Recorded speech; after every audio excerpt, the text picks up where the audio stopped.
கிரகத்தை கடிதம் செய்தாயோ அதே அன்னை மாகாளி இதோ காத்திருக்கிறேன். மனமகிழ்ச்சி கொண்டே தாயே, மனமகிழ்ச்சி கொண்டே தாயே.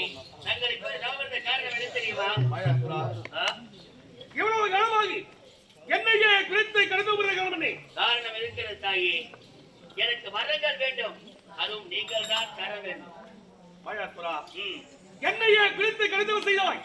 உன் பக்திக்கு வெற்றி உன் கண்முன்னால் காத்திருக்கிறேன். ஆனால் அவனுக்கு வர வேண்டும் என்று கேட்கிறாய். அது என்ன வரும்? என்ன வரும் தெரியுமா? சாகா வரம், வேகா உடல், போகாத செல்வம். நீ கேட்ட விடாது கேட்டவரத்தை இளையரால் வந்து நிர்வகித்து. அது மட்டுமல்ல, மீண்டும் ஒரு வர வேண்டும் தாயே. என்ன தெரியுமா? 7 கடலுக்கு அப்பாற்பட்டது திருப்பார் கடல். அந்த திருப்பார் கடல் மையத்தில் ஒரு பெரிய வட்டப்பாறை. அந்த வட்டப்பாறை மீது ஒரு பெரிய ஆல விருட்சகம். அந்த ஆல விருட்சகத்திலே ஒரு பொந்து. அந்த பொந்துக்குள்ளே ஒரு கிளையானது இருக்க வேண்டும். அந்த கிளைக்குள் என் உயிரானது இருக்க வேண்டும். இந்த வரத்தை நீங்கள் எனக்கு தர வேண்டும். நீ கேட்குவதுமோ 7 கடல் 7 கடலுக்கு அப்பால் திருப்பார் கடல். திருப்பார் கடலில் ஒரு வட்டப்பாறை. வட்டப்பாறை ஒரு ஆலவர்த்தத்தில் ஒரு பொந்து. அந்த பொந்துக்குள்ளே பற்றி பச்சை கிளியாக உருமாறி உலாவிக் கொள்வதை கொண்டும் நீ கேட்க வந்து இளையனாது மரணகத்தை தண்ணியை பெற்று. ஆனால் ஒன்று என்றால் அதில் 1000 மட்டங்கள் இருக்கும் தாயே. எதற்காக ஆனால் ஒன்று என்று வச்சீர்கள்? மரணத்திலே பெற்றுக் கொள்ளும் என்ற ஆணவத்தால் என்றாயில் ஒரு நாள் தர்மத்தை நிறுத்தி அதர்மத்தில் ஈடுபட்டால் அன்றே உனக்கு தர்மத்தை மீறி அதர்மத்தில் ஈடுபட்டால் தான் எனக்கு மரணம். நான் ஏன் அதர்மத்தை செய்ய போகிறேன்? தர்மத்தை மட்டுமே செய்து பெற்ற வரத்தை நிலைநாட்டுகிறேன். வருகிறேன் தாயே.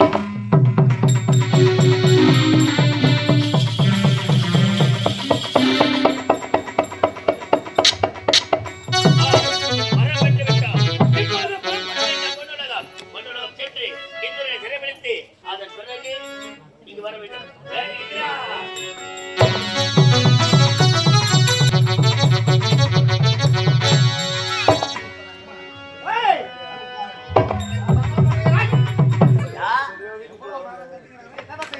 என்ன பண்றது?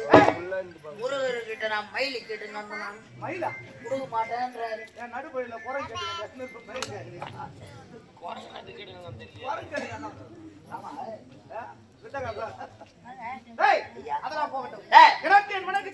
பல ஆண்டுகளாக குழந்தையை இல்லாமல் கவலைப்பட்டுக் கொண்டிருந்தோம். ஆனால் அந்த ஆண்டவன் முருகன் அருளால் என் மனைவிக்கோ இப்பொழுது அழகான அன்பு ஆமா அம்மா போட்டுச்சா? என்ன போட்டுச்சு? அம்மாக்கு குழந்தை பிறந்துச்சா? குழந்தை பிறந்து விட்டது. முத குட்டி போட்டுட்டா அதை உடுப்பு எதுவுமே கட்சி 4 மாதத்துல நாய்க்குட்டிக்கு சத்தியமா யார கேட்டு பாருங்க. பெரிய இல்லையா? என்ன மீசை இல்லையாக்கா? ஒட்டு மீசை.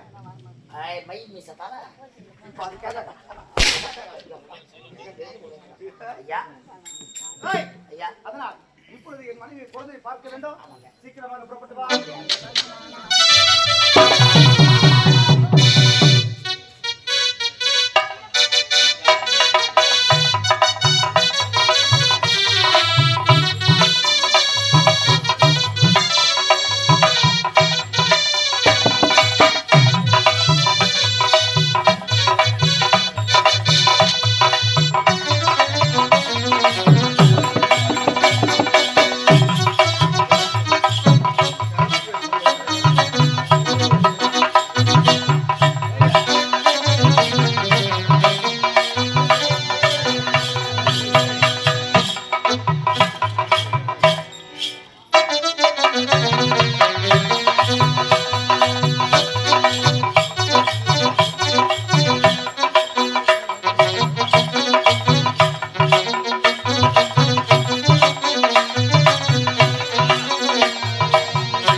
தமிழ் கம்யூனிட்டி போச்சேன் செல்ல பண்ணு என் பட்டு பண்ணு நீ அழாத அம்மாண்டா பாய்ச்சி குடிப்பியா நீ குடிக்கலன்னா நான் குடிச்சிடுவேன் இதுக்கு தான் லோல் போட்டுங்கிற பண்ணி பட்டு பண்ண தேவர் அம்மா பாரு தேவர் மாமா பாரு தேவர் அப்பா பாடு அப்பா பாடு பாருக்கா சொன்ன நானு நாங்க தேடி எடுத்துட்டு போறோம் ஐயா அதை எடுத்து காட்டு என்னடா ஒரு மரியாதையே இல்லடா நீண்ட நாள் குழந்தை அது ஒரு செல்வம் பிறந்ததுன்னு அதை ஏத்துமே காட்டு அத்தை ஏத்துமே காட்டுன்ற அந்த குரங்குடிய காட்டு ஐயா மாதிரியே இருக்குடா அதான் குரங்குடிய சொல்ல அழகுக்கும் அவரு ஒரு திறமைக்கும் அவர் ஒரு வீரத்துக்கும் அழகு கால பவுடர் தோச்சாங்க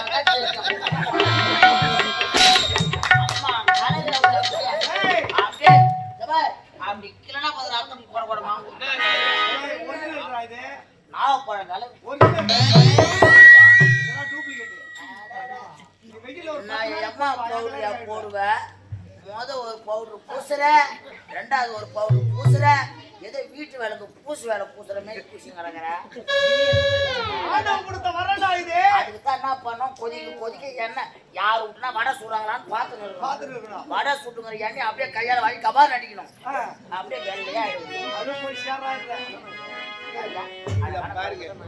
அழகான ஒரு குழந்தை பிறந்த காலத்துல எப்படி வாழணும் எப்படி இருக்கணும் எல்லா வைபவம் பெற்ற தாய் தான் ஆமா பிறக்கும் குழந்தைக்கு ஏதாவது தெரியும் தெரியாது அதனால பிறக்கும் போது குழந்தை பெருமையோட தான் பார்க்கணும் பெருமையோட தான் வளர்க்கணும் அதான் எந்த குழந்தையும் நல்ல குழந்தை தான்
கண்டிப்பா நான் வந்தேன் அத்தனை நான் பார்த்துக்கொள்கிறேன் புறப்படே வாமா இப்பொழுது சென்று அரண்மனை ஜோதிடரை அழைத்து கொண்டு வா ஐயா சீக்கிரம் யா ஜோதிடரே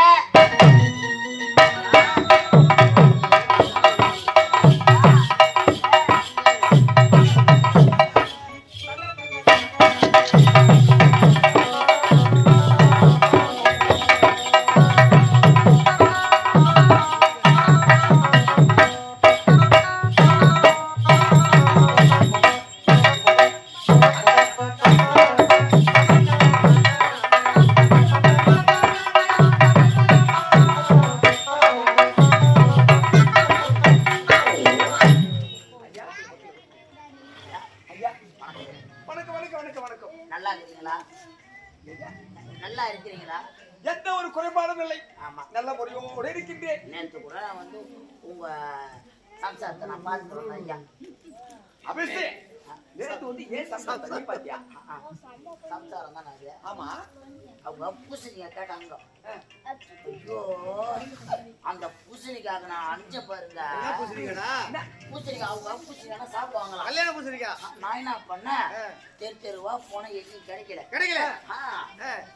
இந்த பங்குனி உத்தரத்துக்கு கோவில் எதிர பூசணிக்காய் உடச்சி வச்சுக்கிறாங்க. நான் என்ன பண்ணேன், இந்த ஒற்றை வச்சு இந்த பூசணிக்காய் மொத்தத்தை கட்டப்பையில வாங்கி போட்டு வந்துனே இருந்தேன். என் மாமா வந்துட்டானே எனக்கு போடு வந்துச்சு. போடா போடு. எங்க மாமா வந்துட்டாரு சொன்னோன்னே அவரு இந்த கவுச்சி இல்லைன்னா சாப்பிட மாட்டாரு. கவுச்சி தான் வேணும்னு கேட்பாரு அவரு மாமா. நான் என்னடா பணத்துன்னு பார்த்து அப்படி திரும்பினேன். அப்படி எதிரில மீன் எடுத்துருந்தாங்க. அது ஒரு 4 கிலோ மீனை வாங்கி பூசணிக்காய் கூட போட்டு எடுத்துன்னு வந்து அம்மாவோட கூப்பிட்டுட்டு மீனை என் கூட்டு எடுத்துன்னு போயிட்டு வந்தான். நான் தெரியுமா அந்த புஞ்சை கூட மீன் போட்டு எடுத்து வந்து என் மனைவியோட கொடுத்துட்டு அப்புறம் மீன் எடுத்து போறேன். நல்லா இருந்த பூசணிக்காய் கவுச்சினாவே எனக்கு ஒத்துக்காது. அந்த கோயில் தோடைய அவங்க பார்த்தேன். ஐயா இதற்காக அழைத்தவங்க தெரியுமா? இந்நாட்டு வனருக்க நீண்ட வருடங்களாக குழந்தை பாக்கியமே இல்லாமல் இருந்தது. அந்த முருகன் அருளால் அழகான ஆண் குழந்தை பிறந்திருக்கிறது. ஆமாங்க. அந்த குழந்தைக்கு ஜாதகம் பார்க்கணுமா? நாட்டு மன்னர் உங்களை அழைத்தாருங்க. நான் வந்திருப்பதாக நான் சொல்லி ஐயா என்னடா அப்படியே சீக்கிரம் வர சொல்லு. ஐயா நீங்க வாங்க. ஐயா தெரியுமா அண்ணா என்றுமே இல்லாது இன்றைய தினம் என்ன விரைவாக அழைத்திருக்கின்றாயே என்ன காரணம் ஒன்றும் புரியவில்லை. காரணம் இருக்கின்றது. நானும் மிகவும் சந்தோஷமாக இருக்கின்றேன். என்ன தெரியுமா? எனக்கு என் மனைவிக்கு திருமணம் நடத்தி பல வருடங்கள் ஆகிவிட்டது. குழந்தை என்ற கவலையோடு இருந்தோம். ஆனால் அந்த ஆண்டவன் அருளால் இப்படி எங்களுக்கு ஒரு அழகான ஆண்மகன் பிறந்திருக்கு. என்ன மாத்திரை? மாத்திரை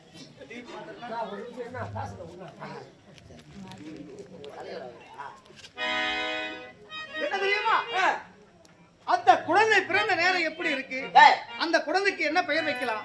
எந்த நேரத்தில் பிறந்த நாள் விழா கொண்டாடலாம்? அதற்கேற்ற ஜாதகம் பார்த்து அப்படி என்று அவர் பிறந்த நேரத்தை கணிக்க வேண்டும். ஜாதகத்தை கரெக்டா பார்க்கணும். ஜாதகத்தை பார்த்து சொல்லுங்க அவங்க அப்பா எப்ப சாவாரு. அப்பா எப்ப சாவாரு? சாந்தமான நேரம் நாள் எப்போ வந்து பிறந்த நேரத்தை பார்க்க சொல்லுங்க. ஐயா நீங்க பாருங்க. என்ன அனுப்பிச்சிடுங்க. பிறந்த நாள் எப்போ கொண்டாடுன்னு கேட்டா பிறந்த நாள் தான் கொண்டாடுவாங்க. அப்படி இருக்கும்போது ஐயா கன்னி கன்னி தொலா விருட்சகம் எங்க போய் வச்சுக்கோம்? பிறந்த நேரத்தை விருச்சக ராசி. விருச்சக ராசியா? விருச்சிகம் இல்ல. அத நான் என்னன்னு பார்த்தேன். உடைய மகன் பிறந்த நேரத்தை கரெக்டாக கணித்து உரைக்கின்றேன். ஆனால் இருந்தாலும் உன்னுடைய மனதை தடப்படுத்திக் கொள்ள தடப்படுத்திக் கொள்ள என் மனதை தடப்படுத்திக் கொள்ள வேண்டிய என்ன காரணம்? உன்னுடைய மகன் பிறந்த நேரம் என்ன நேரம் தெரிகிறதா? மேச ராசியில் பிறந்திருக்கின்றார். மேச ராசி. மேசம் என்றால் என்ன? ஆடு. ஆடு எதை அழிக்கும்? காட்டை அழிக்கும். ஆடு காட்டை அழிக்கும். ஆமா. அதே போல் உன்னுடைய மகன் பிறந்து விட்டார். அவன் வளர வளர வளர உன்னுடைய நாடு மண்மேடாக போய்விடும்.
சந்தோஷமாக இருந்தோம். ஆனால் இந்த சந்தோஷம் சிறிது நேரம் கூட நிலைக்கவில்லையே சுவாமி. இந்த குழந்தை வளர வளர இந்நாடு ஆனது சிறுக சிறுக அழிந்து விடுமா? அழிந்து மண்மேடாக போய்விடும் சுவாமி. என்றால் நான் என்ன செய்ய வேண்டும் சுவாமி? என்ன செய்ய தெரிகிறதா? ஒரு மகன் போனால் என்ன, 1000 பிள்ளைகளை பெற்றெடுத்துக் கொள்ளலாம். ஆனால் உன் நாட்டு மக்கள் அழிந்து விட்டால் நாடு என்ன ஆகும்? அதனால் என்ன செய்வது தெரிகிறதா? அதோ தெரிகிறது பார், அரவங்காடு. அந்த அரவங்காட்டில் உன்னுடைய மகனை எடுத்து சென்று உன்னுடைய கரத்தினால் அவனை 2 துண்டாக வெட்டி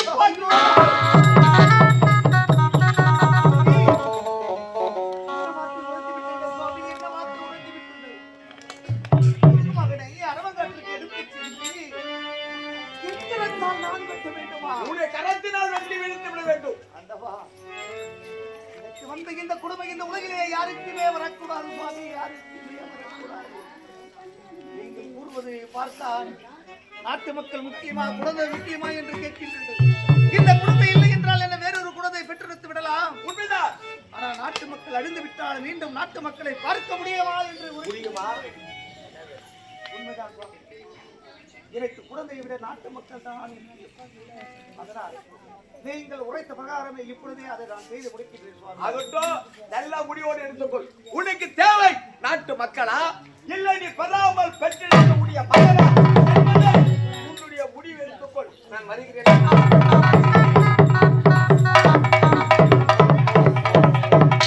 என்ன சோதனை இறைவா, என்ன சோதனை? இந்த பாவி நான் யாருக்கு என்ன செய்தேன்? யாருக்கு என்ன பாவம் செய்தேன்? எனக்கு ஏன் இப்பேற்பட்ட நிலைமை இறைவா? சத்தியத்தின் சோதனை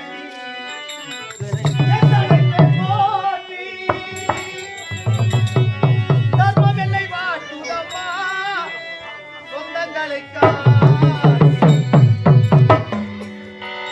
சத்தியத்தின் சோதனைக்கு எத்தனை பேர் போட்டி, தர்மம் என்னை வாட்டுதையா சொந்தங்களை காட்டி.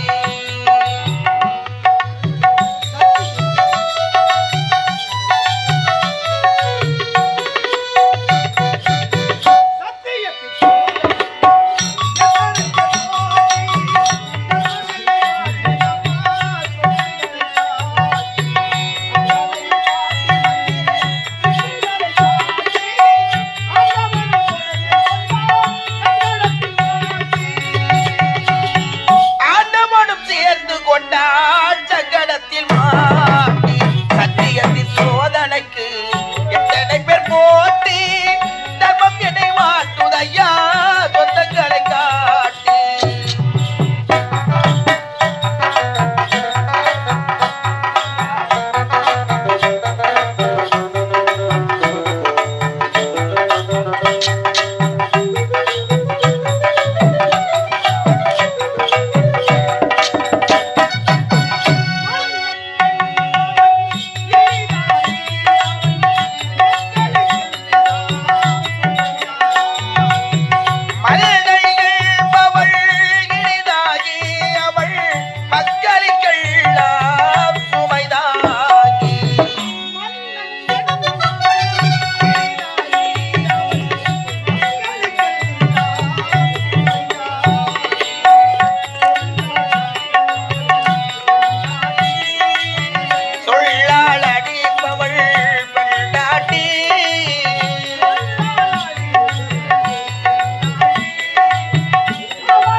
இப்பேற்பட்ட செய்தியை கேட்டால் என் மனைவி துடிதுடித்து போய் விடுவாளே, அவளிடத்தில் எப்படி நான் உரைப்பேன்?